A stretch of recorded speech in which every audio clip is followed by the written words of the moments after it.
Hello friends, welcome back. आज हम CTET paper 2 solve करने वाले हैं, जिसमें मैथ्स का एक कंप्लीट क्वेश्चन सेट मैंने लिया है जो कि 2024 में आपका एग्जाम हुआ था। चलिए शुरू करते हैं। फर्स्ट क्वेश्चन है, the area of the curved surface of the right circular cylinder is 4400 centimetre square and the circumference of its base is 110 centimetre. Volume हमें बताना है ना। किसी लंब वृत्तीय बेलन का पृष्ठीय क्षेत्रफल दिया हुआ है, तो पृष्ठीय क्षेत्रफल का फॉर्मूला क्या होता है सिलेंडर का? 2 पाई r h। ये बराबर कितना दिया हुआ है? 4400। तो इसके लिए हमें r चाहिए और h चाहिए। वो हम कहाँ से निकालेंगे? यहाँ पे दिया हुआ है, सर्कमफेरेंस बेस का दिया हुआ है। सर्कमफेरेंस का फॉर्मूला क्या होता है? 2 पाई r। वो बराबर कितना दिया हुआ है? 110। हम इसको फॉर्मूले में रख के सॉल्व कर देंगे। तो 2 गुणे पाई मतलब 22/7 गुणे r बराबर कितना आया? 110। अब आप इसको 22 से काट दो तो 22 पंचे 110। r इक्वल्स कितना आ चुका है आपका? 5। ये 7 इधर जाके मल्टीप्लाई हो जाएगा 5 में, तो कितना हो जाएगा? 7/35। 7 पंचे 35 और 2 नीचे आ जाएगा, तो 35/2 क्या आ गई? r आ गई। अब इस फॉर्मूले में हम रख देंगे तो हमें हाइट पता चल जाएगी। तो 2 गुणे 22/7 गुणे r, दिस इज 35/2 गुणे का h बराबर कितना दिया हुआ है? 4400।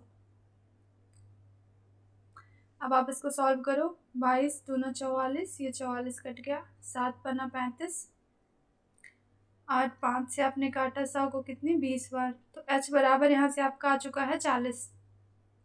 ये 2 इधर जाके 20 में गुणा हो जाएगा तो 40 आ जाएगा। h बराबर 40 आ गया, r बराबर 35/2 आ गया। तो हम इसमें वॉल्यूम का फॉर्मूला लगा देंगे। तो सिलेंडर का वॉल्यूम कितना होता है? पाई r²h। ये क्या होता है? Volume of cylinder. अब इस फॉर्मूले में हम सारी वैल्यूज पुट कर देंगे। तो 22/7 r का स्क्वायर मतलब 35/2 गुणे 35/2। इसको आप चाहो तो 17.5 भी लिख सकते हो। मैंने क्यों नहीं लिखा? क्योंकि इससे कट जाएंगी वैल्यूज, तो पहले से क्यों कॉम्प्लिकेटेड करना, है ना। गुणे का 40। अब देखो 2 दूनी 4 से ये 4 कट गया। 7 से इसे आपने काटा, 7 पन्ना 35। अब 22 पंचे 110 गुणे का 350। तो ये कितना आ गया? 0 0 5 8 और 3। ये आ गया हमारा इतना। ये कितना है? क्यूब में है, सेंटीमीटर क्यूब में। लेकिन आंसर ये क्यों नहीं होगा? क्योंकि क्वेश्चन में क्या पूछा गया? पूछा गया है मीटर क्यूब में। हमें आंसर देना है किस में देना है? मीटर क्यूब में। तो 1 मीटर इक्वल्स टू 100 सेंटीमीटर होता है। तो 1 मीटर क्यूब इक्वल्स टू कितना हो जाएगा? 1 लाख। बेसिकली 100 का क्यूब हो गया सेंटीमीटर क्यूब। अब तो हम क्या करेंगे? इसको 1 लाख से डिवाइड कर देंगे, तो ये आ जाएगी वैल्यू 0.0385। ये होगा मीटर क्यूब में कन्वर्ट हो गया। Option number 1 is the correct answer. ठीक है, ऐसे हमें सॉल्व करना है। ये जो जितने भी क्वेश्चन आते हैं हमारे इसमें से, लाइक सिलेंडर हो गए, 3D से हो गए, फिर 2D से हो गए, तो हमें सिर्फ फॉर्मूला पता होना चाहिए। कैलकुलेशन ज़्यादा हार्ड नहीं होती है। सारे जो वॉल्यूम देख आपको नंबर्स होंगे तो आप देखोगे 11 या फिर 7 के मल्टीपल होते हैं, क्योंकि 22/7 से हमें काटना होता है, तो इजिली कट जाते हैं। बस हमें फॉर्मूला याद होना चाहिए और उसी फॉर्मूला में हम रख देते हैं। ठीक है। नेक्स्ट क्वेश्चन है, which among the following learning teaching resources LTRs are most appropriate for visually challenged students in mathematics classroom. गणित की कक्षा में दृष्टिबाधित विद्यार्थियों के लिए निम्नलिखित अधिगम शिक्षण संसाधनों में से कौन सा सबसे उपयुक्त है? तो इनमें से कौन सा आप जो विजुअली चैलेंज्ड बच्चे होते हैं उनके लिए यूजफुल है? अब जियोजेब्रा ये नहीं होगा, क्योंकि इसमें विजुअल की जरूरत पड़ेगी। टेलर्स अबेकस और कंप्यूटर। जो टेलर्स अबेकस होता है, ये क्या होता है? डिजाइन किया जाता है किसके लिए? जिनको आंखों में देखने में समस्या है, ऐसे स्टूडेंट्स के लिए ही ये बनाया जाता है। और कंप्यूटर इज वेरी इंपॉर्टेंट। क्यों? क्योंकि कंप्यूटर में बहुत सारे सॉफ्टवेयर होते हैं जो टेक्स्ट टू स्पीच होते हैं। जैसे हमने देखा था अभी 1 या फिर 2 साल पहले, एक यूपीएससी में जो बच्चे ने टॉप किया था, वो कौन था? वो विजुअली चैलेंज था। और उसने कैसे पढ़ाई करी थी? भाई टेक्स्ट टू स्पीच, वो बार बार सुनता था। तो कंप्यूटर बहुत हेल्पफुल होते हैं। स्प्रेड में आगे ना, स्प्रेड शीट में आपको डाटा अरेंजमेंट होती है। तो आपका आंसर सही क्या है? बी और सी, जिस ऑप्शन में होगा वही आपका आंसर है। कौन सा? Option number 2 is the correct answer. Taylor का गिनतारा और कंप्यूटर इंपॉर्टेंट है विजुअली चैलेंज्ड बच्चे के लिए। नेक्स्ट क्वेश्चन है, BD is the diagonal of parallelogram ABCD such that angle CBD equals to 12x, angle ABD equals to 7x, angle ADB equals to 60 degree and angle CDB equals to 28 degree, then the value of 2x plus 3y is। किसी समांतर चतुर्भुज ABCD का विकर्ण BD इस प्रकार है कि कोण CBD बराबर कितना है? 12x, कोण ABD बराबर है 7y, कोण ADB बराबर है 60 डिग्री और कोण CDB इक्वल्स टू है 28 डिग्री। तब हमें 2x प्लस 3y का मान निकालना है। तो आपको ये बात ध्यान रखनी है कि जब इंटरसेक्ट करे कोई पैरेलल लाइन को, तो जो अल्टरनेट इंटीरियर एंगल्स होते हैं ना, वो क्या होते हैं? बराबर। अगर मैं यहाँ पे एक पैरेललोग्राम बनाने की कोशिश करूँ, मान लेते हैं ये हमारा क्या है? पैरेललोग्राम है ABCD। तो इसकी जो ये वाली, मान लीजिए ये इसकी क्या है? नहीं, ये BD दिया हुआ है ना, ये ऐसे दिया हुआ है डायगोनल। ये मान लेते हैं इसका डायगोनल है BD। तो इसका जो ये वाला कोण होगा कौन सा? CDB। अगर हम बात करें CBD, मतलब ये वाला कोण किसके बराबर होगा? ADB के। ये इस वाले कोण के बराबर होगा। अल्टरनेट एंगल्स इंटीरियर एंगल्स इन्हें बोला जाता है। ये क्या होते हैं? बराबर होंगे, ठीक है। और ABD ये वाला किसके बराबर होगा? ADB। C ये फिर BDC ये इस वाले एंगल के बराबर होगा, ठीक है। ये वाला इसके बराबर होगा। तो इसी फॉर्मूले से हम क्या लिखेंगे कि कोण, यहीं पे कर देते हैं कोण ABD। आपको पता है ना, जो बीच में लेटर रहता है उसी एंगल की बात हो रही है, मतलब इस एंगल की बात हो रही है। देखिए इस वाले एंगल की बात हो रही है। ABD ये वाला एंगल इक्वल्स टू किसके होगा? एंगल CDB किसके बराबर होगा? CDB, बीच में D है ना, ये वाले एंगल की बात हो रही है। तो ये दो आपस में बराबर हो गया। अब यहाँ पे देखिए CADB जो है तो कहाँ पे लिखा हुआ है? ABD ये लिखा हुआ है 7 बाई इक्वल्स टू CDB ये 28 डिग्री। अब हम यहाँ से देखें बाई इक्वल्स टू कितना आ चुका है? 7 चौक 28 4। अब हम ऐसे ही इन दोनों को इक्वेट कर देंगे। किसको किसको? कोण CBD ये वाला बराबर किसके होगा? ADB ये वाले के बराबर कोण ADB, मतलब 12x इक्वल्स टू 60 डिग्री। अब यहाँ से x बराबर कितना हो गया? 12 से आप 60 को काट दोगे तो 12 पंचे 60। अब x की वैल्यू 5 आ गई है, y की वैल्यू 4 आ चुकी है। अब हम इसमें रख देंगे। हमें क्या चाहिए? 2x plus 3y। तो हम क्या, हमें 2x की जगह आप 5 रखो प्लस 3y, 3 की जगह आप 4 रखो। तो 5 दूनी 10 प्लस 4 तिहाई 12, कितना आ गया आपका? 22 डिग्री। Option number 2 is the correct answer. This is how we have to solve. हमें ऐसे सॉल्व करना होता है क्वेश्चंस को, ठीक है। अब यहाँ पे देखिए ये लग रहा है अलजेब्रिक क्वेश्चन है ना, लेकिन कई बार अगर आप देखोगे तो फॉर्मूला यहाँ पे काफ़ी कॉम्प्लिकेटेड हो जाता है। तो हम सिंपली क्या करेंगे? हम वैल्यू पुट कर देंगे। तो पहले तो आप इसको सिंप्लीफाई कर लो। इसको सिंप्लीफाई करने के लिए आपको ज़रूरत है कि आपको पता हो कि अगर a की पावर -1 है, इसका मतलब क्या होता है? 1/a। और अगर a की पावर a की पावर -1 है, इसका मतलब होता है a, ठीक है। मतलब अगर -1 है तो इसका मतलब उसका रेसिप्रोकल हो जाएगा, 1/a हो जाएगा। और 1/a की पावर -1 था, मतलब रेसिप्रोकल उसका 1 हो जाएगा। तो यहाँ पे अगर आप गौर से देखोगे x/y है, इस फॉर्म में है, तो ये 1/y हो जाएगा, मतलब ये 3 हो जाएगा। अब 3/1 का कोई सेंस नहीं है ना, क्योंकि तो 3/1 मतलब 3 ही है। और ये -3 किस में बदल जाएगा? 3 में, है ना। और यहाँ पे देखिए बराबर नहीं, आप कीजिएगा, यहाँ पे हमें ये थोड़ा सा 10 मिनट,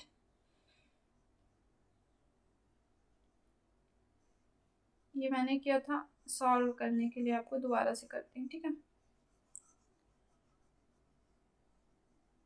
इन वाले क्वेश्चंस को जब डायरेक्टली पीडीएफ लो ना तो स्पेस नहीं रहता है सॉल्व करने के लिए, तो स्पेस थोड़ा सा बनाना पड़ता है। तो हम क्या सॉल्व कर रहे थे, हम देख रहे थे इसको, तो हमने क्या देखा कि हमें पता है कि a की पावर -1 इक्वल्स टू 1/a होता है, और a की पावर अगर मान लीजिए -2 है तो क्या हो जाएगा 1/a की पावर 2, रेसिप्रोकल इसका बेसिकली हो जाता है। और अगर 1/a की पावर -1 है तो this is equals to a। ये बेसिक बात है, हमें पता है, ठीक है। सडन इंडिसेस का यहाँ पे बेसिक लग रहा है। तो अगर x/y इक्वल्स टू दिया हुआ है -1/3 की पावर -3, तो ये इसका उल्टा हो जाएगा, तो 3/1 हो जाएगा। अब 3/1 लिखने की आपको जरूरत नहीं है, सिर्फ समझाना इसलिए मैं लिख दे रही हूँ, ठीक है। 3, अब भाग का चिन्ह आपको करना है, फिर यहाँ पे देखिए अगेन -4 है, तो मतलब 3/2 हो जाएगा 4। अब आप इसको सिंप्लीफाई करोगे तो 3 का क्यूब कितना होता है, 3 3 9 27। अब ये भाग है, भाग में क्या होता है कि जैसे 3 की पावर 3 है, बटे में आएगा 3/2 की पावर 4।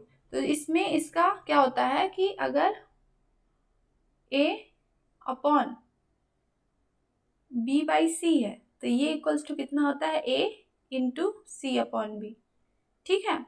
तो ये इंटू में लगेगा और आपका क्या हो जाएगा 2/3 फिर से हो जाएगा की पावर 4। अब यहाँ पे आप देखोगे 27 था, ये 3 की पावर 3 था, तो यहाँ से आप काट सकते हो, तो यहाँ पे नीचे 3 बचेगा और ये कितना हो जाएगा 2 की पावर 4, तो 2 दूनी 4 दूनी 8 दूना 16, 16/3 आ चुका है, ठीक है। अब इतना आने के बाद हमें क्या सॉल्व करना है, हमें x/y प्लस y/x है, तो ये बेसिकली x/y की वैल्यू आई है ना, x/y की वैल्यू आई है, तो हम इसमें इसको पुट कर देंगे, x/y प्लस y/x की पावर -1 है, राइट। तो अब आपको क्या करना है, 16/3 प्लस 3/16 की पावर -1, इसको सॉल्व करना है, ठीक है। अच्छा, एक हमने गलती करी, क्या कोई मुझे बताएगा क्या गलती करी, यहाँ पे -1 की पावर थी, तो हमने यहाँ पे माइनस तो कहीं लगाया ही नहीं है, ये माइनस में वैल्यू आएगी आपकी, क्योंकि ये -1 है। अब यहाँ पे चूंकि देखिए जो पावर है वो ऑड है, अगर इवन होती तो वो माइनस पॉजिटिव बन गया होता, यहाँ पे चूंकि ऑड है, क्यूब है, तो माइनस माइनस ही रहेगा, तो यहाँ पे -16 और यहाँ पे भी ये माइनस रहेगा, ठीक है। तो ये प्लस जो है माइनस में आप इसको कर सकते हो। अब हम अगर इसको सॉल्व करें तो तिर्यक गुणा होगा, तो 16 का स्क्वायर 16 गुणे 16, माइनस का कितना आएगा, माइनस का 256। अब ये देखिए माइनस का 3 त्रिकाई 9 बटे का कितना आ चुका है 48। अब मैं फर्दर अगर इसको देखूं सॉल्व करूं, यहाँ पे कर देती हूँ, तो ये 256 में आपने 9 जोड़ा तो कितना आया 265, ये ध्यान रखिएगा निगेटिव में है, बटे का 48। अभी भी इसकी पावर कितना है -1 है। अब इसको -1 को हटाने के लिए हम क्या करेंगे, इसको रेसिप्रोकेट कर देंगे, तो कितना आ जाएगा माइनस का 48/265।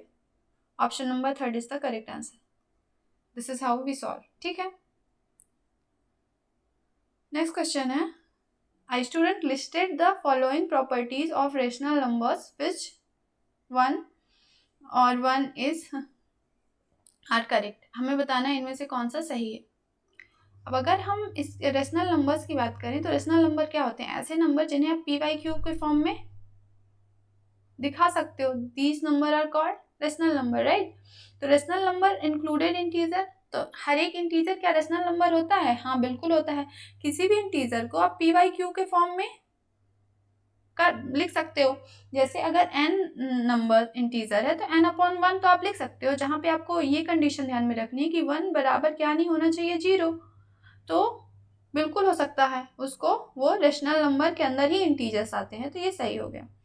अब 0 is not a rational number, ये गलत है। क्यों गलत है कि 0 को भी आप p/q के फॉर्म में लिख सकते हो ना, आप 0 को 0/1 लिख सकते हो, जहाँ पे सेम अगेन कंडीशन की 1 इक्वल्स टू नॉट है किसके 0 के, क्योंकि 0 डिफाइन आप किसी से भाग नहीं कर सकते, 0 को आप किसी से भी भाग कर सकते हो, बट किसी में 0 का भाग नहीं लगा सकते हो क्योंकि वो डिफाइन नहीं है।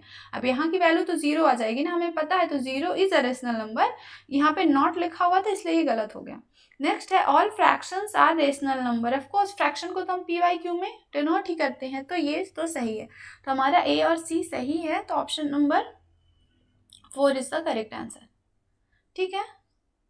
परिमेय संख्या में पूर्ण सम्मिलित होते हैं, शून्य परिमेय संख्या नहीं है। यहाँ पे अगर है होता तो सही हो जाता, नहीं लिखा हुआ है इसलिए गलत है, क्योंकि शून्य एक परिमेय संख्या है, सभी भिन्न परिमेय संख्याएं होती हैं, ये बात बिल्कुल सही है। तो A और C दोनों सही हैं। नेक्स्ट क्वेश्चन में चलते हैं। If the median of data is x, then median of the, basically हमें माध्यक निकालना है। बोला गया है कि ये जो आंकड़ा दिया हुआ है इसका माध्यक x है, और अगर हम फिर दोबारा 3 को 33 से चेंज कर दें, 8 को 18 से चेंज कर दें, तो उसका जो माध्यक निकल के आएगा वो y है, और इन दोनों का हमें अंतर बताना है। तो सबसे पहले अगर आपको माध्यक निकालने के लिए बोला जाए तो आपको क्या करना, मोड कुछ भी निकालने के लिए बोला जाए, मीन हो गया, मीडियन हो गया, तो आपको इनको किसमें करना है, अरेंज करना है असेंडिंग ऑर्डर में, मतलब आरोही क्रम में, पहले सबसे छोटा फिर बड़ा फिर उससे बड़ा। ठीक है। तो यहाँ पे हम देखेंगे सबसे छोटा कौन सा, आप देखोगे 3 है सबसे छोटा, तो हमने 3 लिखा। फिर 3 के बाद कौन सा है, आप देखोगे 7 है, फिर 8 के बाद फिर आपका 15, देन 17, देन 21, 23, 24, 29 एंड 30। 1 2 3 4 5 6 7 8 9 10, बिल्कुल सही। तो यहाँ पे जो n की वैल्यू निकल के आई है वो कितनी है, n इक्वल्स टू कितना है, 10। अब जब n मतलब नंबर ऑफ डाटा जो है वो सम हो, इवन नंबर हो, तो मीडियन का फॉर्मूला क्या होता है, मीडियन इक्वल्स टू होता है, मीडियन बराबर कितना होता है, 1/2 n/2 ये टर्म है, आपको ध्यान रखना है, term plus n/2 plus 1, term है मतलब पद है ये वाला, अपॉन का 2। ठीक है। तो n/2 मतलब 5th पद आपको चाहिए, प्लस का n/2 5 आया, तो n की जगह हमने 10 रख दिया, तो उसका आधा मतलब 5, और 6th पद चाहिए हमें, और उसका हमें क्या करना है, फिर एवरेज निकाल देना है, 2 से हम भाग कर देंगे। तो 5वां पद देखिए कौन सा है, 1 2 3 4 5, 17 हमारा 5वां पद है। फिर प्लस का हमें क्या करना है,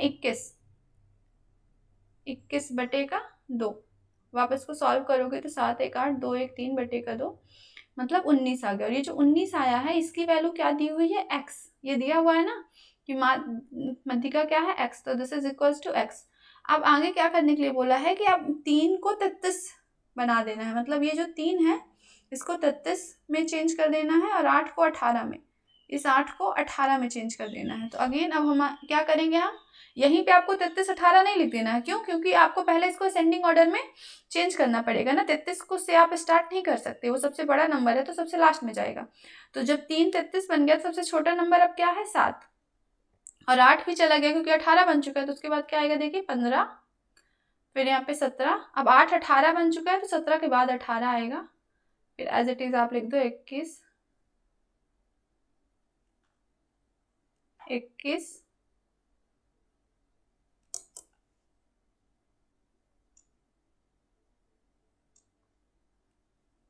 21 के बाद क्या आएगा आपका, ये पेन क्यों नहीं काम कर रही,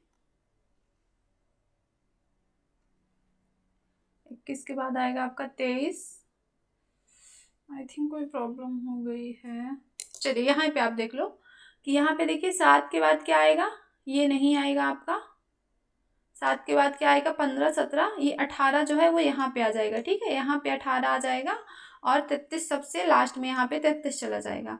अब फॉर्मूला तो यही लगेगा क्योंकि नंबर ऑफ टर्म्स तो चेंज नहीं हुई है ना, तो 5वां और 6वां, तो ये देखिए 7 पहला था, 15 दूसरा था, 17 तीसरा था, 18 चौथा था, और 5वां कितना, 21।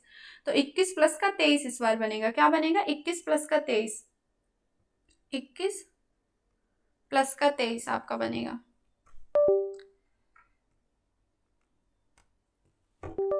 21 प्लस का 23 अपॉन का 2 हम करेंगे। ठीक है,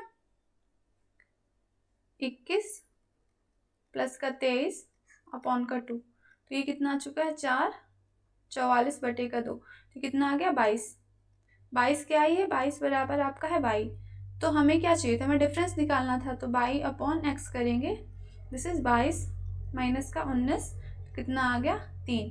तो कौन सा ऑप्शन है, 3। Option number 2 is the correct answer. ठीक है, नेक्स्ट क्वेश्चन में देखते हैं क्या है। In triangle P Q R angle P equals to 55 degree and Q R equals to 18 centimetre, in which of the following cases जो triangle P Q R है can be an obtuse triangle. तो त्रिभुज P Q are में कोण P बराबर 55 degree है, Q R बराबर 18 centimetre है, और तो इनमें से कौन सी स्थिति में जो आपका कोण त्रिभुज पी क्यू आर है वह अधिक कोण विषम बाहु त्रिभुज हो सकता है। अब देखिए अधिक कोण के लिए मतलब क्या है कि उनमें से कोई ना कोई एक एंगल जो है 90 डिग्री से क्या होना चाहिए, बड़ा होना चाहिए। अधिक कोण क्या होता है, ऑब्टूज एंगल इक्वल्स टू होता है कि angle must be greater than 90 degree and less than 180 degree, उसको अधिक कोण बोला जाता है। तो एक एंगल ऐसा होना चाहिए जो कि 90 डिग्री से बराबर हो। और विषम बाहु की क्या है कंडीशन, कि सभी जो साइड्स हैं और एंगल्स हैं वो क्या होने चाहिए, वो डिफरेंट होने चाहिए। तो अगर हम ये फॉर्मूला लगाएं तो हमें पता है कि एक त्रिभुज के सभी जो कोणों का योगफल होता है वो कितना होता है, 180 डिग्री होता है ना। तो अगर हम बात करें angle P plus angle Q plus angle R equals कितना जाएगा, 180 डिग्री। ठीक है,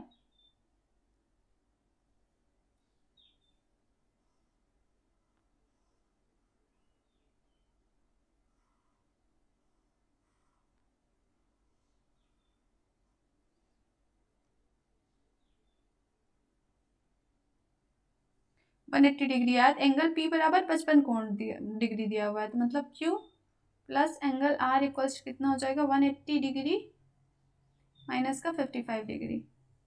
तो angle Q plus angle R equals कितना आ गया आपका, आपने 180 में से 55 को माइनस किया तो कितना आ गया, 125 डिग्री।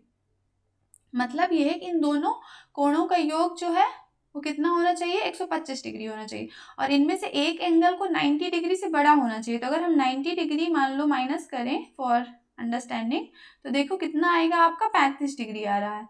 मतलब कोण को 35 डिग्री से तो बड़ा होना पड़ेगा और 125 से क्या होना पड़ेगा, छोटा, है ना, तभी तो दो कोणों का सम, मतलब कि ऐसा एंगल होना चाहिए जो कि इन दोनों में से Q और R में से जो कि 35 डिग्री से क्या हो,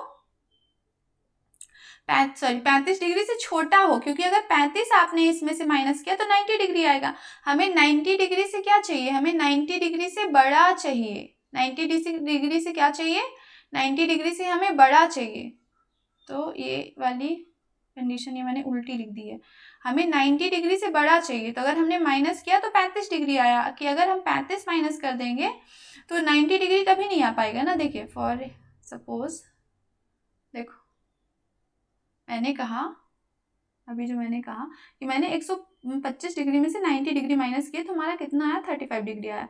सपोज करिए एक एंगल अगर 125 डिग्री दोनों का योग है, इसमें से एक हो गया 35 डिग्री, तो कितना आएगा, 90 डिग्री। लेकिन हमें जो एंगल चाहिए वो 35 डिग्री से तो बड़ा चाहिए ना, मतलब एंगल को 35 डिग्री से छोटा होना पड़ेगा, छोटा होगा तभी तो बड़ा होगा। अगर मान लो 135 मैंने 34 माइनस किया होता तो हमारा 91 आ जाता, तो हमारा कंडीशन सेटिस्फाई हो जाता कि 90 डिग्री से बड़ा। तो मतलब वो जो एंगल होगा कोई एक, वो क्या होगा, वो 35 डिग्री से छोटा होना चाहिए। अब देखिए 35 डिग्री ये वाला गलत हो गया, ये गलत हो गया, ये 15 डिग्री है तो सही है, 35 डिग्री है तो हम सही ले सकते हैं। अब कंडीशन हम साइड वाले की दोनों सारी साइडें इक्वल नहीं होनी चाहिए। अब यहाँ पे देखो पी क्यू बराबर 18 सेंटीमीटर है, क्यू आर बराबर 18 सेंटीमीटर है, तो ये तो गलत हो गया। विषम बाहु त्रिभुज की डिफिनेशन ही यही है कि जो उसकी तीनों साइड है वो क्या है, डिफरेंट है। विषम मतलब अलग अलग बाहु हैं, भुजाएं हैं। तो ये एक कंडीशन दी हुई कि पी आर बड़ा है 18 से, अब कितना है नहीं पता लेकिन बड़ा है, तो यही हो जाएगा आपका ऑब्टूज ट्रायंगल। ठीक है, option number 1 is the correct answer. Next question है, in triangle A B C and D E F कोण बी बराबर 90 डिग्री है, बी सी बराबर 8 सेंटीमीटर है और ए बराबर 40 डिग्री है, डी जो है भुजा वो 8 सेंटीमीटर है, कोण एफ बराबर 40 सॉरी 40 डिग्री है, एंगल ई बराबर 90 डिग्री है, तो हमें बताना है इनमें से कौन सी जो बात है वो सही है। तो इसके लिए आपको अगर ध्यान से ये देखोगे तो कोण, अगर सी की हम बात करें एंगल, इसमें देखिए, इसमें ए बी सी में एक एंगल क्या होगा, ए होगा, है ना, एक एंगल बी होगा, एक एंगल सी होगा। अब ए एंगल जो दिया हुआ है कितना दिया है 40 डिग्री, बी भी दिया है 90 डिग्री, सी नहीं दिया हुआ है, तो क्या हम नहीं निकाल सकते, हम निकाल सकते हैं। हमें पता है तीनों एंगल जो ए प्लस बी प्लस सी जो होंगे उनका योग कितना होता है 180 डिग्री, तो ये कितना होगा, ये 50 डिग्री होगा, तभी तो तीनों का योग 180 डिग्री होगा। तो C इक्वल्स टू कितना आ चुका है 50 degree. In the same way अगर हम त्रिभुज DEF की बात करें तो एक होगा कोण D, एक होगा कोण E और एक होगा कोण F। अब यहाँ पे कोण D बराबर दिया है क्या, नहीं दिया हुआ है, F बराबर दिया हुआ है 40 डिग्री और E बराबर कितना दिया है 90 डिग्री। अब सेम यहाँ पे भी योग तो तीनों का 180 डिग्री ही होगा, तो यहाँ पे D बराबर कितना आ गया 50 डिग्री। अब आप अगर गौर से देखोगे तो एंगल C भी 50 है, एंगल D भी 50 है, ये दोनों सेम है, इक्वल है, ये दोनों इक्वल है। कोण B 90 डिग्री है, कोण E 90 डिग्री है, ये दोनों भी इक्वल है। कोण A 40 डिग्री है, कोण F भी कितना है 40 डिग्री है, मतलब दोनों त्रिभुजों के तीनों एंगल सेम है। अब भुजाओं में अगर हम आए तो BC देखो कितना दिया हुआ है 8 सेंटीमीटर और जो DE दिया हुआ है 8 सेंटीमीटर, ठीक है। तो इन सब से क्या पता चल रहा है कि इसमें एंगल साइड का की वजह से दोनों क्या है, कॉन्ग्रुएंस है, आपस में क्या है, कॉन्ग्रुएंसी है, मतलब समान है। तो ये कौन सा ऑप्शन इसका हो जाएगा, ऑप्शन नंबर ABC और DEF। कौन सा, ABC और DEF। यहाँ पे देखिए FED है, तो ये वाला नहीं, गलत है। कौन सा एंगल था, DEF या फिर DFE, option number 2 is the correct answer, ठीक है। ये दोनों कैसे एंगल साइड से कॉन्ग्रुएंस हो गए आपस में। नेक्स्ट क्वेश्चन की हम बात करें कि नेशनल एजुकेशन पॉलिसी जो NEP है 2020 recommends that sports integrated pedagogy needs to be used in classroom teaching. Which among the following are correct in the context of using sports integrated pedagogy in mathematics classroom? तो राष्ट्रीय शिक्षा नीति 2020 सिफारिश करती है कि खेल एकीकृत शिक्षा शास्त्र को कक्षा में उपयोग करने की आवश्यकता है। खेल एकीकृत शिक्षा शास्त्र के संदर्भ में गणित की कक्षा के लिए निम्नलिखित में से कौन सा कथन सही है, इनमें से कौन सा जो बात है वो सही है। अब फर्स्ट में क्या लिखा हुआ है कि शिक्षक अधिगम प्रक्रिया आनंददायक हो सकती है, टीचिंग लर्निंग प्रोसेस शैल बिकम जॉयफुल। तो इसमें तो कोई खराबी नहीं है ना जॉयफुल के लिए, तो ये तो हमारा सही है, ठीक है। फिर है it is not possible to use sports for teaching mathematics. Sport को हम टीचिंग नहीं यूज कर सकते मैथमेटिक्स, ये तो गलत है। हम बहुत सारे स्पोर्ट्स को अगर मैथ्स पढ़ाना है तो यूज कर सकते हैं, जैसे बहुत सारे खिलाड़ी किसी भी टीम में हैं या फिर कितने रन बने, सबका यूज करके हम मैथमेटिक्स पढ़ा सकते हैं, है ना, तो ये तो गलत है। फिर है it will be time consuming and hence need to be avoided, कि इससे टाइम लगेगा और अवॉइड करना चाहिए, तो ये भी नेगेटिव। देखिए नेगेटिव वाले हमें नहीं लेना है। नेक्स्ट है कि प्रसिद्ध खेलों के अलावा कई स्वदेशी खेल हैं जिनका उपयोग गणित पढ़ाने में किया जा सकता है, कि फॉरेन पॉपुलर स्पोर्ट के अलावा जो हमारे देसी होते हैं, इंडिजिनस स्पोर्ट्स होते हैं, हम उनका यूज कर सकते हैं, तो ये भी बिल्कुल सही है। तो हमारा सही कौन सा है, ए और C, option number 4 is the correct answer.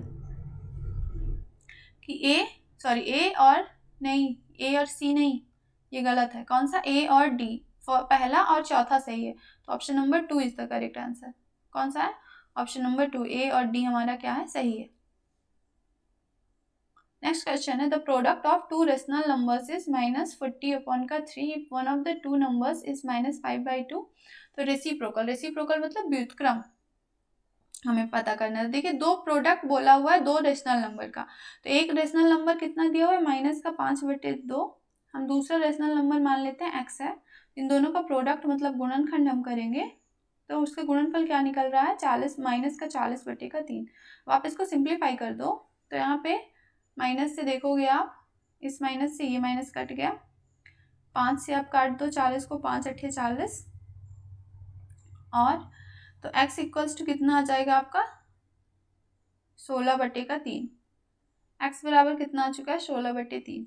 अब बोला है कि reciprocal of the other number, तो रेसिप्रोकल मतलब 3/16, व्युत्क्रम हो जाएगा इसका अपोजिट, तो 3/16। अब ये जो 3/16 आपका आया है वो इनमें से किस नंबर के बीच में लाई करता है, तो उसका तो एक ऑप्शन ये है कि आप जैसे 9/50 है तो 9 में 50 का भाग करो और उसका पॉइंट में लिख दो। एक सिंपल तरीका है जो मैं यूज़ करती हूँ, वो क्या है कि हमें ऐसा हम परसेंटेज मान लेते हैं तो उसमें हमें दशमलव में परिवर्तित करने की जरूरत नहीं पड़ती। तो अगर हम 3/16 परसेंटेज की बात करें, ये परसेंटेज जिसने अच्छे से पढ़ा है उसे पता होगा, 1/16 इक्वल्स टू कितना होता है 6.25। तो इसका 3 गुना मतलब 6 त्रिक 18 और 75, ये है परसेंटेज में इसकी वैल्यू 3/16 की। अब ये किसके बीच में आएगा, अगर आप इसको 9/50 को परसेंटेज में कन्वर्ट करो तो गुणे का 100 मतलब, तो देखो 50 गुणे 100 को 2 बार, तो 9 दूनी 18% आएगा, और 1/5 तो सबको पता है 20% आएगा। तो देखोगे अगर गौर से तो ये 18.75 है, ये यहीं पे लाई करता है, तो आपका ऑप्शन नंबर 1 ही करेक्ट हो गया, आपको भाग करने की जरूरत नहीं पड़ी। और जिनको अगर मान लीजिए परसेंटेज नहीं समझ में आया है तो वो क्या करेंगे, वो 3/16 को दशमलव में कन्वर्ट करेंगे, तो कितना आएगा 0. आपका आएगा 1, फिर 8, बेसिकली यही आएगा है ना, 75 ऐसे जाएगा।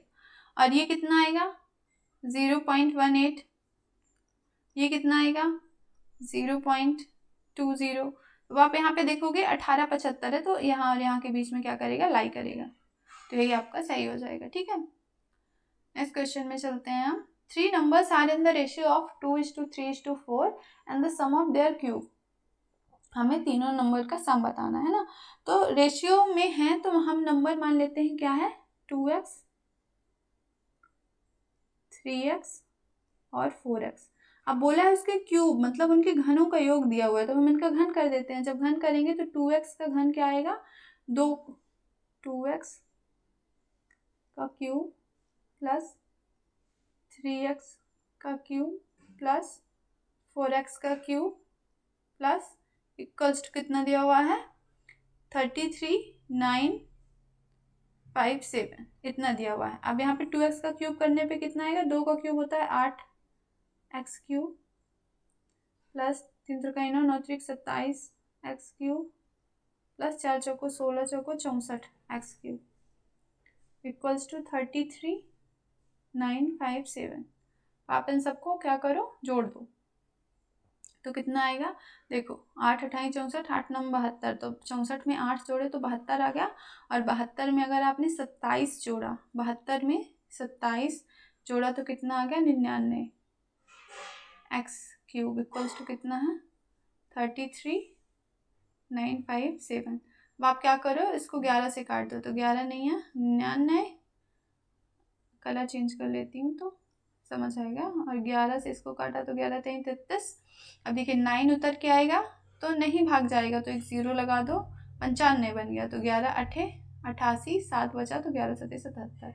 फर्दर 9 से काट दो तो 9 त्रिक 27, 3 बचा 38 हो गया, 9 चौको 36, 2 बचा 9 त्रिक 27, मतलब x क्यूब इक्वल्स टू कितना आ गया है 343, और ये कितना है ये 7 का क्यूब है, तो x का अगर हम क्यूब रूट निकालेंगे तो 7 निकल के आ गया, x की वैल्यू 7 आ चुकी है। अब हमें कितना चाहिए 2x चाहिए, मतलब 7 दूनी 14, 3x मतलब 7 त्रिक 21, 4x मतलब 7 चौक 28। अब इन सबका सम करेंगे तो वो कितना आएगा 8 4 12, 1 13, 2 2 4 5 1 6 63। लेकिन इनको रख के आपको प्लस नहीं करना था, आपको डायरेक्ट ही प्लस कर लेना था, क्योंकि ये 2x था, ये 3x था, ये 4x था, तो 4 3 7, 7 2 9x, आपका कितना आता टोटल ऐड करने पे 9x आ जाता। अब आप यहाँ पे अगर रखते तो 9 गुणे का 7 करते तो आपको यहाँ पे जो मल्टीप्लाई किया फिर ऐड किया, तो यहाँ पे हम डायरेक्ट मल्टीप्लाई करेंगे, हमारा आंसर आ जाएगा 63। So option number 1 is the correct answer. ठीक है, अब यहाँ पे देखिए नेक्स्ट क्वेश्चन है x equals to 1.011 plus 10.11 minus 12.101 plus 0.1011, इन सबको हमें क्या जोड़ें कि x में, ताकि हमें 1.1 ऐड हो। तो उसके लिए हमें पहले इसको सिंप्लीफाई करना पड़ेगा। इसको क्या करना पड़ेगा? सिंप्लीफाई करना पड़ेगा बेसिकली, है ना। जब इसको सिंप्लीफाई करना पड़ेगा हमें,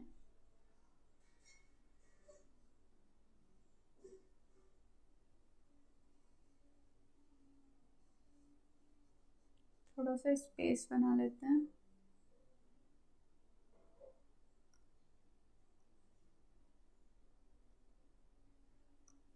अब देखिए हमें यहाँ पे जोड़ना पड़ेगा, तो यहाँ पे ये माइनस का है और ये प्लस का है, तो हम इन सब प्लस वाले को इकट्ठे पहले जोड़ लेते हैं।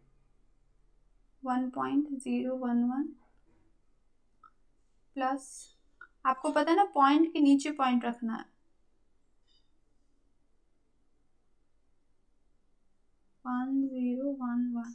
अब आप इन सबको जोड़ोगे तो 1 के 1 आ जाएगा, फिर 2 आएगा, फिर 2, देन 2.11, ये जोड़ने पे आ गया।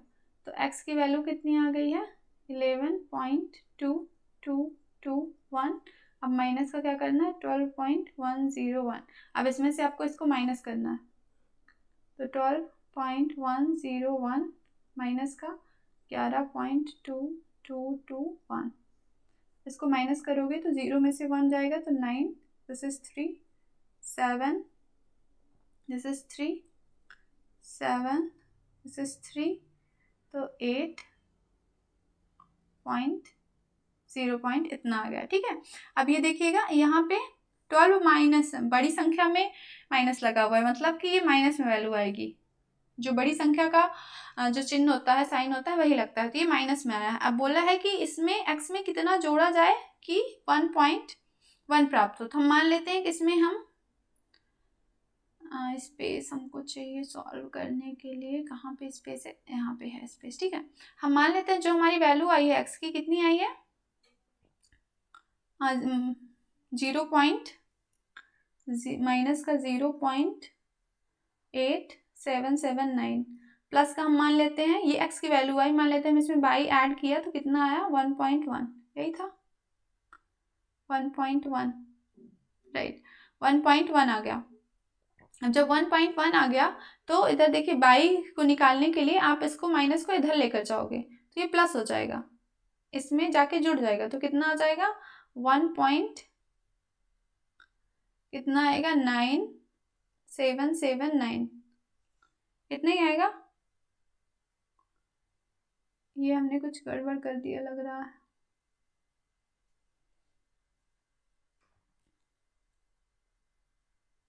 अच्छा, यहाँ पे 1 था, ये सॉरी, यहाँ पे 1 था, तो ये कितना आएगा? 8, 8789 आपका आया। तो आपका 1.9, option number 4 is the correct answer. ठीक है, option number 4 is the correct answer. Next question में चलते हैं। अब यहाँ पे देखिए a दिया हुआ है, b दिया हुआ है, c d सबकी वैल्यू दी हुई है और कोफिशिएंट पूछ रहा है x स्क्वायर और x का, इसका a plus B plus C minus D. तो हम सिंप्लीफाई करने के लिए क्या करेंगे? जो ये दिया हुआ है ना उसी में ये सारी वैल्यूज पुट कर देंगे। तो x इक्वल्स टू कितना दिया हुआ है यहाँ पे? जस्ट अ मिनट,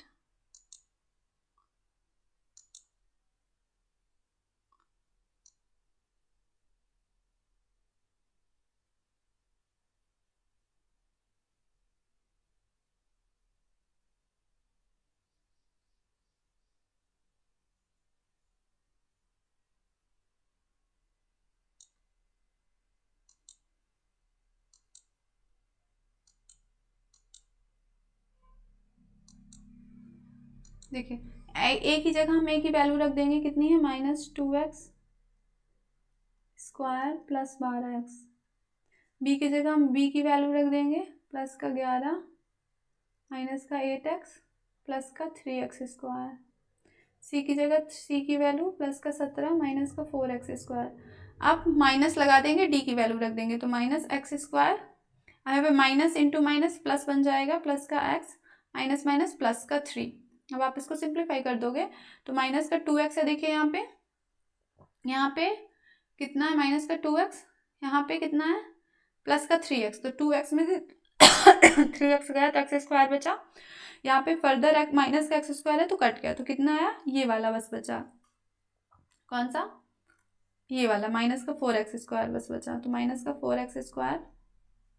अब देखिए x वाला हम टर्म लेते हैं, तो 12x यहाँ पे माइनस का 8x है, तो प्लस का 4x बचा और प्लस का 1x, और तो ये कितना बचा, प्लस का 5x है ना, कितना आया, प्लस का 5x। अब यहाँ पे 11, 17 और 3, तो कितना बन गया, प्लस का 31। हमसे पूछा क्या, कोफिशिएंट। तो कोफिशिएंट क्या होता है, किसी भी वेरिएबल वाले जो चर वाले के आगे जो नंबर से मल्टीप्लाई होता है, फिर जो कांस्टेंट टर्म होती है, जैसे -4 का गुणा x² में हुआ है ना, तो x² का जो कोफिशिएंट है वो कितना हो गया, माइनस का 4। फिर क्या बोला है, सम करना है इसका, किससे, x के कोफिशिएंट से। तो x का कोफिशिएंट मतलब कौन से कांस्टेंट का मल्टीप्लाई हुआ है, 5 का, तो 5, तो इन दोनों को ऐड करोगे तो कितना आएगा, 1। तो option number 2 is the correct answer.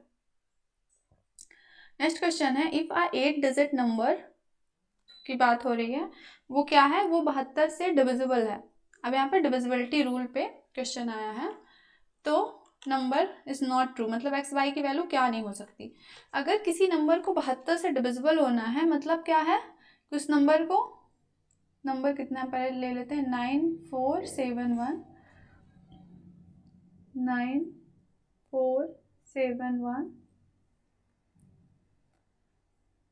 x9 y2 ये नंबर है, इसको 72 से डिविजिबल होना है। तो अगर किसी नंबर को 72 से डिविजिबल होना है, दैट मीन्स उस नंबर को 8 और 9 से डिविजिबल होना पड़ेगा, 8 9 72। अब देखिए 8 की डिविजिबिलिटी रूल के लिए हमें पता है कि 8 की डिविजिबिलिटी रूल क्या कहती है कि लास्ट के 3 डिजिट जो हैं, लास्ट 3 डिजिट नंबर जो है, ये डिजिट है नंबर जो है, वो क्या होना चाहिए, 8 से डिविजिबल होना चाहिए, मस्ट बी डिविजिबल बाई 8। और 9 की डिविजिबिलिटी रूल क्या कहती है कि सम ऑफ डिजिट, वो क्या होना चाहिए, 9 से डिविजिबल होना चाहिए। तो हम देखें यहाँ पे, अगर 8 की डिविजिबिलिटी रूल में सिर्फ बाई का रोल है, तो यहाँ पे क्या होना चाहिए कि 8 से डिवाइड हो जाए। ऑप्शंस में हम देख लेते हैं क्या क्या है। ऑप्शन में है बाई की वैल्यू क्या क्या दी हुई है, 9 5 1 और 5, मतलब बाई की जगह पे दिया हुआ है 9 5 और 1। तो इनमें से आप कुछ भी रखोगे तो क्या वो 8 से डिवाइड होगा, हम चेक कर लेते हैं। तो हमें 8 से डिविजिबल के लिए लास्ट के सिर्फ 3 नंबर चाहिए, डिजिट चाहिए, तो 9 बाई की जगह हमने 9 रखा, देन 2, एक नंबर हमने बनाया जिसमें 9 बाई की जगह हमने 5 रखा, देन 2, नंबर 9 बाई की जगह पे 1, देन 2। देखते हैं ये 8 से डिविजिबल है कि नहीं। तो देखिए 8 एकम 8, कितना बचा, 19 हो गया, 8 दूनी 16, 3 बचा, 8 चौक 32, तो ये तो 8 से डिविजिबल। फिर ये वाला नंबर 8 एकम 8 15 हो गया, 8 एकम 8 7 बचा, 8 9 72, ये भी डिविजिबल है। इसको चेक करो, 8 एकम 8 1 बचा 11 हुआ, 8 एकम 8 3 बचा, 8 चौक 32, ये भी डिविजिबल है। मतलब बाई की ये तीनों वैल्यूज जो हैं वो क्या है, सही हैं। तो अब रोल किस पे आता है, एक्स पे डिपेंड करेगा, और एक्स के लिए हमें मतलब 9 से डिविजिबल होना चाहिए। तो 9 से डिविजिबिलिटी का रूल क्या है कि सम ऑफ इट्स डिजिट। तो हम क्या करते हैं, जो 9 9 जब बन जाता है तो उसे काट देते हैं, 9 9 7 प्लस 2 9।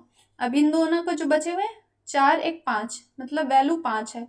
अब x और y को जोड़ने पे 9 बन जाए या फिर 9 का मल्टीपल बन जाए। तो यहाँ पे देखिए अगर हमने y को 9 रख दिया तो x की वैल्यू क्या होनी चाहिए, 4। फर्स्ट ऑप्शन में है ना कि अगर हमने y को 9 रख दिया तो x बराबर 4 रख देंगे, तो 5 4 9 और 9 18 डिविजिबल हो जाएगा। समझ में आ रहा है ना। अगर मान लो x को हमने 9 रखा, x को हमने क्या रखा, ऑप्शन नंबर 2 से लेते हैं, x को हमने 9 रखा तो 9 तो कट गया अपने आप, 5 रखा तो 5 5 10।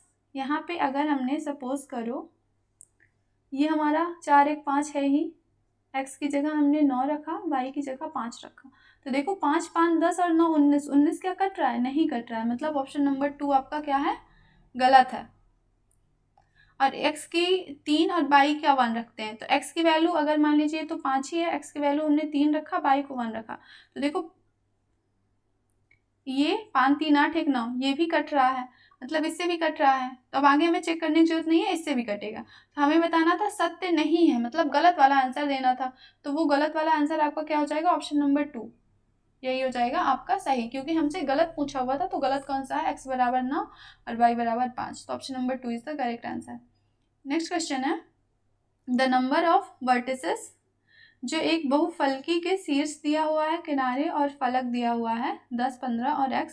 तो हमें 3x - 12 की वैल्यू बतानी है। इसको सॉल्व करने के लिए आपको क्या पता होना चाहिए? एक फॉर्मूला होता है क्या, v - e प्लस का f बराबर 2। आपको कुछ नहीं करना है, बस इसी में पुट कर देना है। तो v बराबर कितना है? 10, e बराबर माइनस का 15, f बराबर x दिया हुआ है, ये बराबर 2। तो यहाँ से माइनस का 5 और उधर जाके x प्लस इक्वल टू क्या हो जाएगा? 7। अब x की वैल्यू हमारी 7 आ चुकी है, तो हमें वैल्यू किसकी चाहिए? 3x माइनस का 12 की। तो जब 3x हमें 12 की वैल्यू चाहिए, तो हम क्या करेंगे? यहाँ पे जैसे 3 गुणे का 7 माइनस का 12, तो 7 3 21 माइनस का 12 करोगे आप। जब 21 में 12 माइनस करोगे तो 9 आएगा। Option number 1 is the correct answer. Next question है, a box open at the top is made of wooden thickness. यहाँ पे देखिए आपको थोड़ा सा स्पेस चाहिए होगा, तो मैं इसको क्वेश्चन को बना लेती हूँ स्पेस। ये थोड़ा सा दिमाग वाला क्वेश्चन है, तो ऐसे क्वेश्चंस को आपको सबसे लास्ट में करना है। अगर पहले ऐसे क्वेश्चंस को करिए जो इजी हो, आसानी से बन जाए। जैसे ये वाले क्वेश्चंस थे, तो इनमें समझाने में मुझे सारा लिखना पड़ रहा है, बट आप जब करोगे ना, तो आप मेंटल कैलकुलेशन ज़्यादा करोगे, तो आप इजली तरीके से 30 सेकेंड 60 सेकेंड मैक्स में सॉल्व कर लोगे। ठीक है, अब यहाँ पे देखो क्वेश्चन क्या बोल रहा है कि एक बॉक्स जो है वो ऊपर से खुला हुआ है, जिसमें लकड़ी का कितना 3 सेंटीमीटर मोटाई लकड़ी की यूज़ हुई है, और उसके बाहर की मतलब बाहरी एक्सटर्नल जो लेंथ है, चौड़ाई है और ऊंचाई है, वो यहाँ पे देखिए आपको यूनिट का भी ध्यान देना है कि यहाँ पे मीटर मीटर सेंटीमीटर, तो या तो आप इसको मीटर में कन्वर्ट कर लो या तो सेंटीमीटर में कन्वर्ट कर लो, क्योंकि सेम यूनिट्स में हम कैलकुलेशन करते हैं ना, तो गलत हो जाएगा नहीं तो। फिर बोला है कि आंतरिक सतहों पर 150 रुपये प्रति मीटर स्क्वायर से पेंट करवाना है, तो उसकी कॉस्ट हमें बतानी है। तो इसके लिए आपको क्या करना है, आपको पता है थिकनेस जो है लकड़ी की, मतलब मोटाई कितनी है? 3 सेंटीमीटर दी हुई है। अगर हम थिकनेस की बात करें, वो कितनी है? 3 सेंटीमीटर है। तो अगर हम मीटर में इसको कन्वर्ट करेंगे तो 1 मीटर बराबर 100 सेंटीमीटर होता है ना? तो ये कितना होगा? 0.03 मीटर। फिर अगर हम लेंथ की बात करें, एक्सटर्नल, यहाँ पे सब एक्सटर्नल मतलब बाहरी लेंथ की बात हो रही है, ठीक है। एक्सटर्नल लेंथ की अगर हम बात करें, वो कितनी दी हुई है? ये दी हुई है 1.48 मीटर। अब हम इसको भी सेंटीमीटर में कन्वर्ट करेंगे तो कितनी हो जाएगी आपकी? नहीं सॉरी, ये तो मीटर में ही है, तो हमें मीटर में ही तो चाहिए थी, तो ये तो ठीक है। अब एक्सटर्नल लेंथ हो गई, अब एक्सटर्नल क्या चाहिए हमें? ब्रेथ चाहिए। तो वो कितनी दी हुई है? वो दी हुई है 1.16 मीटर। इसको भी चेंज करने की जरूरत नहीं, अभी मीटर में ही है। अब एक्सटर्नल हमें क्या चाहिए? हाइट। वो कितनी दी हुई है? हाइट की अगर हम बात करें तो वो दी हुई है 83 सेंटीमीटर। अब इसको चेंज करना पड़ेगा, 83 सेंटीमीटर को हमें मीटर में कन्वर्ट करना है, तो कितना हो जाएगा? 0.83 मीटर। अभी हमने कन्वर्जन कर लिया। अब ये सब आपको ध्यान रखना है कि एक्सटर्नल मतलब बाहरी लंबाई चौड़ाई ऊंचाई दी हुई है, तो मैं इंटरनल का कॉस्ट बोला है, मतलब बाहर उसको पेंट नहीं करवाना है, सिर्फ बॉक्स के अंदर अंदर पेंट करवाना है। हमें इंटरनल डायमेंशन निकालनी पड़ेगी। तो इंटरनल डायमेंशन निकालने के लिए हमें क्या करना पड़ेगा? लंबाई और चौड़ाई से जो थिकनेस है, लकड़ी की मोटाई है, उसका 2 गुना माइनस करना पड़ेगा। तो अगर हम इंटरनल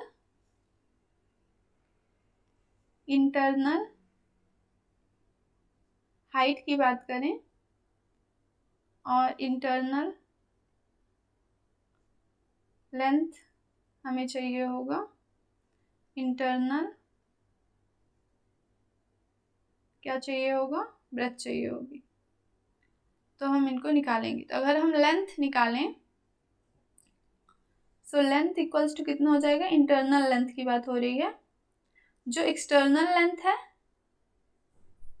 एक्सटर्नल लेंथ माइनस का क्या करेंगे, 2 गुना जो थिकनेस है लकड़ी की। तो एक्सटर्नल लेंथ कितनी दी हुई थी, 1.48 मीटर। तो माइनस क्या करेंगे, 2 इंटू का 0.03 आया था ना वो मीटर। तो इसमें से आप 1.48 में से क्या माइनस करोगे, 0.06।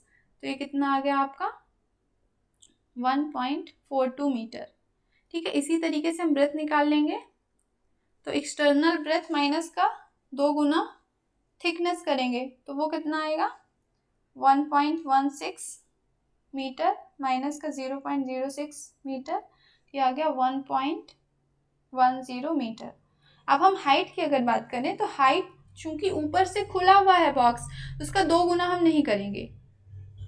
हम जो थिकनेस है लकड़ी की उसका 2 गुना नहीं करेंगे, हम सिर्फ चौड़ाई को ही क्या करेंगे, माइनस कर देंगे। तो 83 माइनस का 0.03, तो ये कितना आ जाएगा, 0.80 मीटर। अब हमें क्या चाहिए, अंदर का एरिया निकालना है। तो अंदर का एरिया मतलब चारों दीवालों का एरिया प्लस जो बेस है उसका एरिया।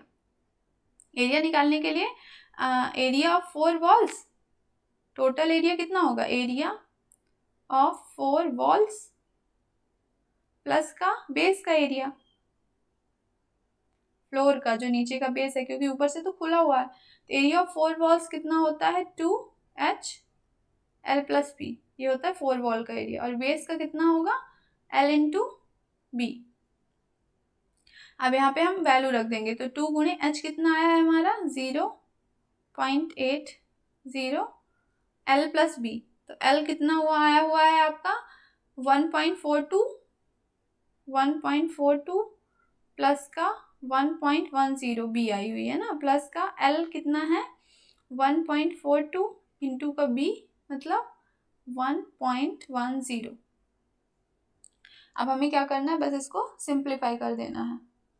तो इसको हम सिंप्लीफाई करेंगे तो 8 दूनी 16 और ये 1.60 इंटू का 2, 4 1 5 2 प्लस का इसको मल्टीप्लाई करेंगे तो कितना आएगा, 1.562। ये मल्टीप्लाई 11 से, अगर पहले हम सपोज करते हैं कि पॉइंट लगा ही नहीं है, फिर जब आएगा तो हम पॉइंट लगा देंगे। तो यहाँ पे देखिए कितना आएगा, 2 से 11 से मान लो मल्टीप्लाई करना है, 142 को 11 से, तो 2 फिर 4 2 6 4 1 5 फिर 1। ठीक है, ऐसे हम मल्टीप्लाई करते हैं। सो ये इतना आ गया हमारा। अब हमने इसको मल्टीप्लाई करना है तो कितना आ जाएगा, 4.032 मीटर स्क्वायर, ये आ गया प्लस 1.562 मीटर स्क्वायर, ये आ गया।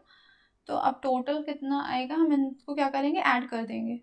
क्या करेंगे, ऐड कर देंगे। तो टोटल ऐड करने पे हमारा जो है टोटल एरिया कितना आएगा, 4 6 3 9 5 6, ये हमारा कितना आ गया, सॉरी 4 1 5, यहाँ पे 5 आएगा, 5, और यहाँ पे आपका क्या आएगा, पॉइंट। अब गुणे किससे करना है, जो कॉस्ट दी हुई थी। कॉस्ट कितनी दी हुई है, 150 पर मीटर स्क्वायर। तो अब कॉस्ट से हम मल्टीप्लाई कर देंगे 150, जो टोटल कॉस्ट निकल के आ जाएगी, खर्चा जो लगेगा वो इसका मल्टीप्लाई आप करोगे तो कितना आएगा, 839.10 रुपीज़। यही आपका आंसर है, 839.10। कौन सा ऑप्शन है, option number 1 is the correct answer. ठीक है, नेक्स्ट क्वेश्चन में चलते हैं। A shopkeeper sells an article for ₹324। तो एक दुकानदार ने उसके अंकित मूल्य पर 28% की छूट देकर उसको 324 रुपये में बेच दिया। तो यहाँ पे विक्रय मूल्य कितना है, 324 रुपये, और डिस्काउंट दिया हुआ है तो एमपी हम यहाँ से निकाल लेंगे, है ना। फिर कॉस्ट दिया हुआ है, मतलब लागत मूल्य 300 रुपये दिया हुआ है। अगर वह उसे 18% डिस्काउंट पर बेचे तो कितना का प्रॉफिट परसेंटेज आपको बताना है, ठीक है। जिसको हम कैसे सॉल्व करेंगे, हमारे पास क्या होनी चाहिए, MP, SP मतलब विक्रय मूल्य, और CP कितना दिया हुआ है 300, CP बराबर दिया हुआ है कितना 300, SP दिया हुआ है 324 और डिस्काउंट 28%, 324 और डिस्काउंट है 80%।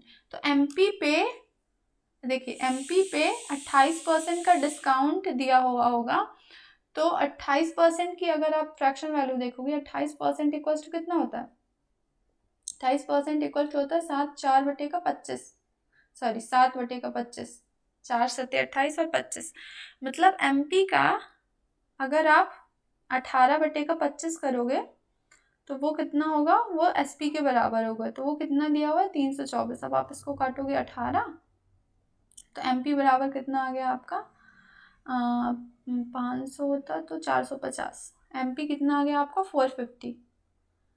अब क्या बोला है, अगर आप उस पर 18% का डिस्काउंट दो, इस पे कितने का दो 18% का, अगर आप डिस्काउंट दो कितने परसेंटेज का 18% का, आप क्या कर रहे हो डिस्काउंट दे रहे हो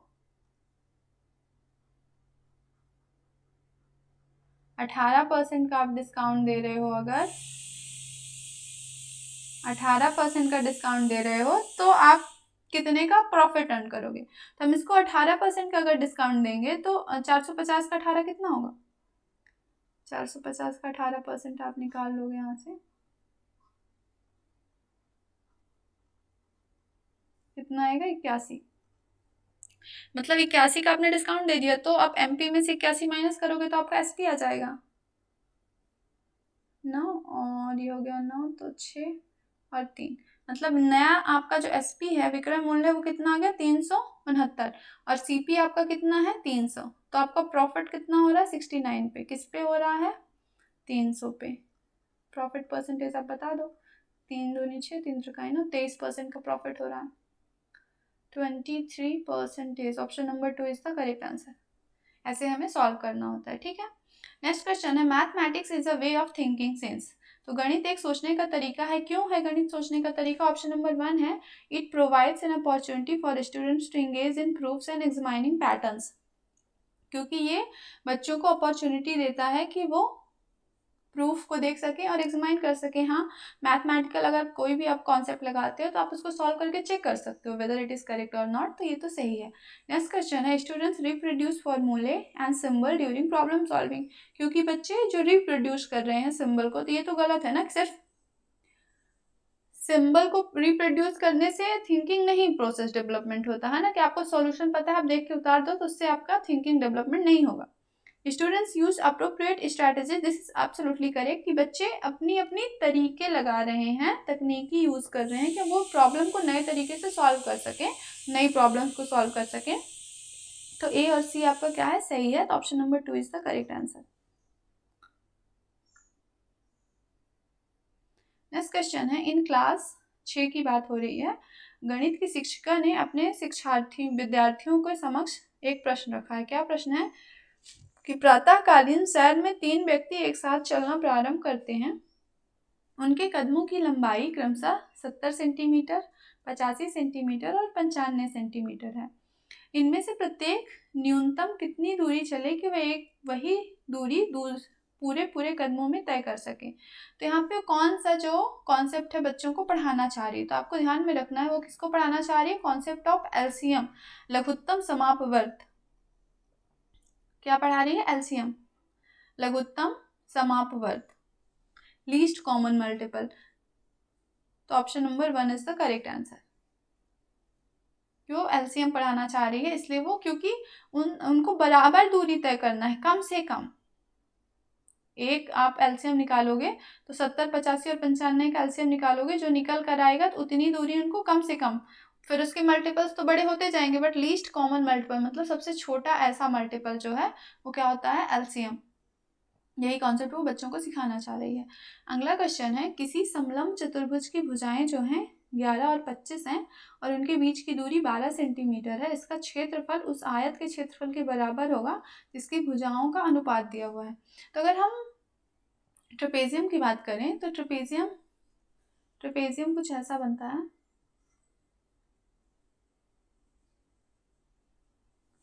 ए बी सी डी। तो ये जो भुजाएं आपकी होती हैं ना, ये क्या कहलाती हैं? पैरेलल भुजाएं होती हैं, समांतर भुजाएं होती हैं। और ये जो दूरी है वो कितनी होती है? h। इस दूरी को h बोला जाता है। तो इसके एरिया की अगर हम बात करें तो एरिया इक्वल्स टू कितना होता है? 1/2 सम ऑफ पैरेलल साइड, हम मान लेते हैं a और ये है b। Sum of parallel side मतलब a प्लस b इंटू का हाइट। और क्या बोला है? वो किसके बराबर है? आयत के, मतलब रेक्टेंगल के एरिया के। रेक्टेंगल के एरिया के तो वो कितना होता है? L इंटू बी, मतलब लेंथ इंटू का आपका जो चौड़ाई है, लंबाई गुणे चौड़ाई। तब ये दोनों आपस में बराबर हैं, मतलब ट्रेपेजियम के एरिया 1/2 इंटू का सम ऑफ पैरेलल साइड। तो पैरेलल साइड का जो है दिया हुआ है कितना 11 सेंटीमीटर और 25 सेंटीमीटर। 11 सेंटीमीटर प्लस का 25 सेंटीमीटर इंटू का हाइट। हाइट कितना दिया हुआ है? 12 सेंटीमीटर। 12 सेंटीमीटर ये बराबर कितना होगा? रेक्टेंगल का। रेक्टेंगल की भुजाएं हम मान लेते हैं L को 3x और 3:2 दिया हुआ है तो इसको 2x मान लेते हैं, मतलब 3x इंटू का 2x। अब हम अगर इसको फर्दर सॉल्व करें तो देखिए 25 प्लस 11 कितना हो जाएगा? 36 गुणे का 1/2 इंटू का 12 बराबर 3 दूनी 6 x²। अब आप इसको सॉल्व कर दो, 2 से काटो, 6 से 6 2 छक्का 12, 6 से 6 गया तो x² इक्वल्स कितना आ गया? 36। तो x की वैल्यू कितना आ जाएगी? +/6 अंडर रूट। आप 36 करोगे तो उसका स्क्वायर रूट कितना आ जाएगा? 6। तो अब यहाँ पे माइनस नहीं लेंगे क्योंकि भुजाएं हैं, भुजाएं तो पॉजिटिव ही होती है ना, निगेटिव तो भुजाएं हो नहीं सकती। तो हमारी x की वैल्यू आ गई 6। अब पूछा क्या है क्वेश्चन में? बेसिकली परिमाप बताना है। तो रेक्टेंगल का परिमाप मतलब क्या होता है? रेक्टेंगल का हमें क्या निकालना है? परिमाप, मतलब पेरीमीटर। दिस इक्वल्स कितना होता है? 2l + b। तो 2, अब यहाँ पे x रख दोगे तो कितना आएगा? l की वैल्यू कितनी आ गई? 6×3 = 18, b कितना हो गया? 6×2 = 12। तो इन दोनों को जोड़ोगे तो 30 आ जाएगा। पेरीमीटर कितना आ चुका है? 60। Option number 2 is the correct answer. 60 centimetre perimeter है। नेक्स्ट क्वेश्चन है कि x varies inversely as y, मतलब व्युत्क्रमानुपाती का मतलब क्या है? कि दोनों एक दूसरे के क्या है? अपोजिट है। तो अगर x इज व्युत्क्रमानुपाती y, मतलब ये है, तो इसका मतलब ये होता है कि x1 इंटू का अगर हम y1 करें वो बराबर कितना होता है? x2 और इंटू का y2 का। व्युत्क्रमानुपाती का मतलब ये होता है। अब यहाँ पे देखिए क्या दिया हुआ है? x की वैल्यू दी हुई है 3.5 और तो हम मान लेते हैं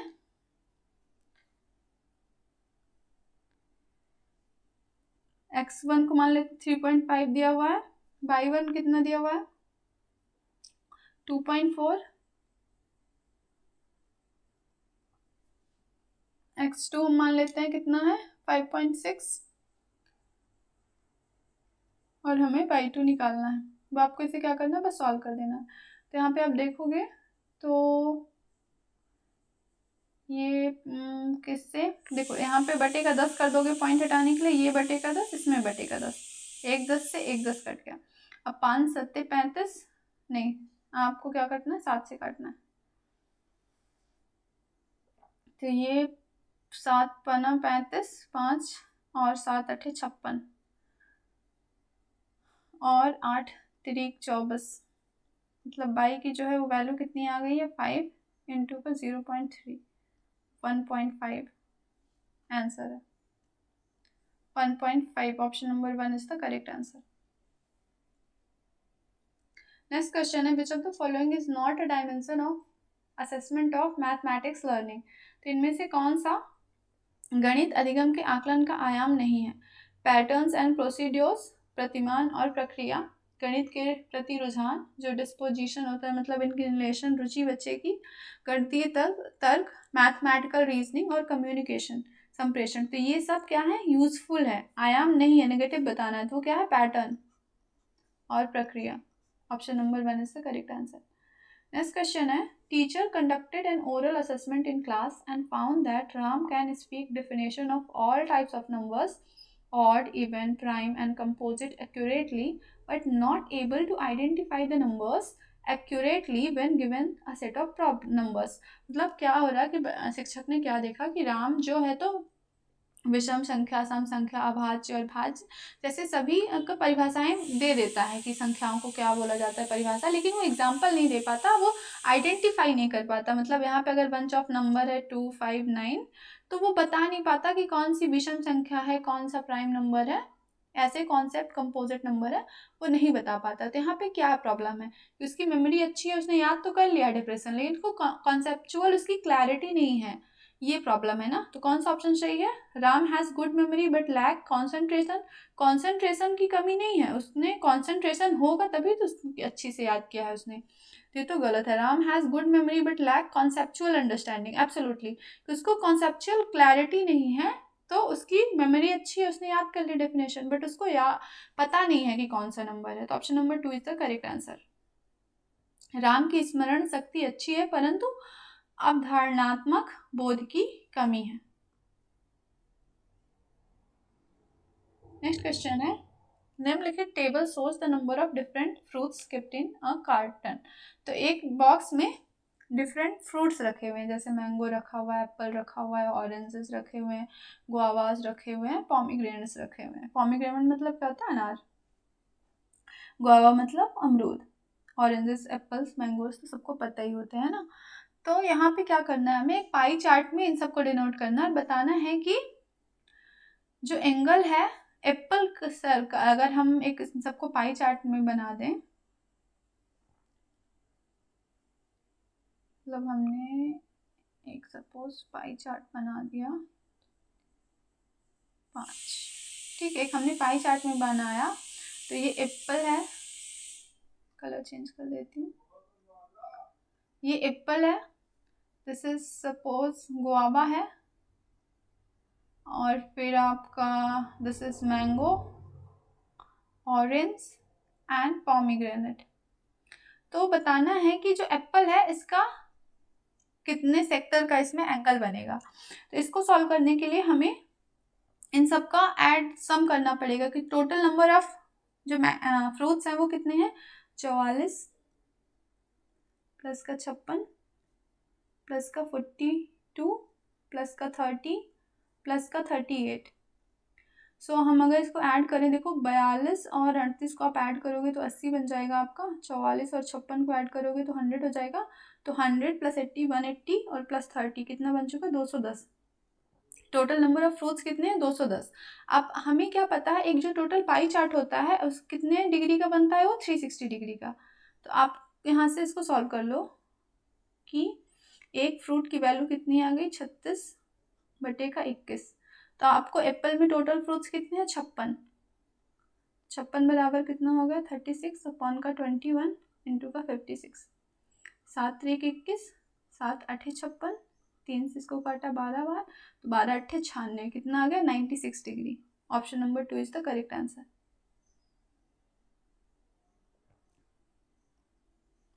ठीक है, नेक्स्ट क्वेश्चन में चलते हैं। Middle school mathematics teacher poses the following questions to her class. तो क्या क्वेश्चन पोज कर रही है कि निम्नलिखित आंकड़ों को दर्शाने के लिए आप किस प्रकार के आलेख का उपयोग करोगे।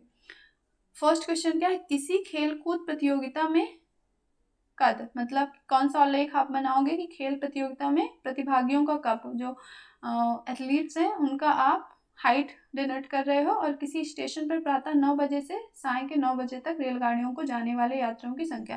तो इनमें से कौन सा जो ग्राफ है वो बच्चे यूज करेंगे। तो इसका आंसर क्या हो जाएगा, वो क्या पढ़ाना चाह रही है बच्चों को, teach the use of histographs for the data representation, की आंकड़ों को निरूपण के लिए आयात चित्र का उपयोग पर वो सिखाना चाह रही है, क्योंकि ऐसे जो डाटा होते हैं जो ड्यूरेशन वाले, वो सबसे ज़्यादा किस में बनाए जाते हैं, वो आयात चित्र का उपयोग करके बनाए जाते हैं। नेक्स्ट क्वेश्चन है concept was labelled as schema. तो स्कीमा किसके द्वारा नामांकित किया गया था? तो सबको पता है इसका आंसर क्या होगा, ऑप्शन नंबर 1 प्याजे। प्याजे ने कॉग्निशन में स्कीमा को इंट्रोड्यूस किया था। नेक्स्ट क्वेश्चन है 3 consecutive integers are such that when they are taken in increasing order multiplied 3, 5, 2 से respectively then add up to, मतलब क्या बोल रहा है कि 3 क्रमागत पूर्णांक हैं। कितने हैं? 3 क्रमागत पूर्णांक हैं, उनको जब आप ऐड करते हो तो वो कितना आ रहा है? 99 आ रहा है। तो अगर हम नंबर मान ले, इंटीजर्स मतलब क्या, एक से बड़े एक तो हम एक मान लेते हैं ए है, तो दूसरा क्या हो जाएगा? a+1 हो जाएगा, तीसरा क्या हो जाएगा? a+2 हो जाएगा। इंटीजर्स मतलब एक के बाद एक क्रमागत है ना, तो अब इन सबको आप ऐड करोगे तो कितना आएगा? अगर इनको क्या किया जा रहा है, कुछ कॉन्सेप्ट लिखा हुआ था ना, 3, 5 और 2 से गुणा किया जाता है क्रमशः, मतलब इसको 3 से मल्टीप्लाई किया प्लस इसको 5 से मल्टीप्लाई किया प्लस इसको 2 से मल्टीप्लाई किया, ये बराबर 99 दिया हुआ है। इसको सॉल्व कर लो, 3a प्लस का 5a प्लस का 5 प्लस का 2a प्लस का 4 इक्वल्स टू 99। तो 3, 5, 8, 10, 11 x, नहीं 5, 3, 8 और 2 10x होएगा, सॉरी a है दिया ना, 10a प्लस का 9 इक्वल्स टू 99। तो यहाँ पे 10a इक्वल्स टू 90 हो गया, a की वैल्यू कितनी आ गई? 9।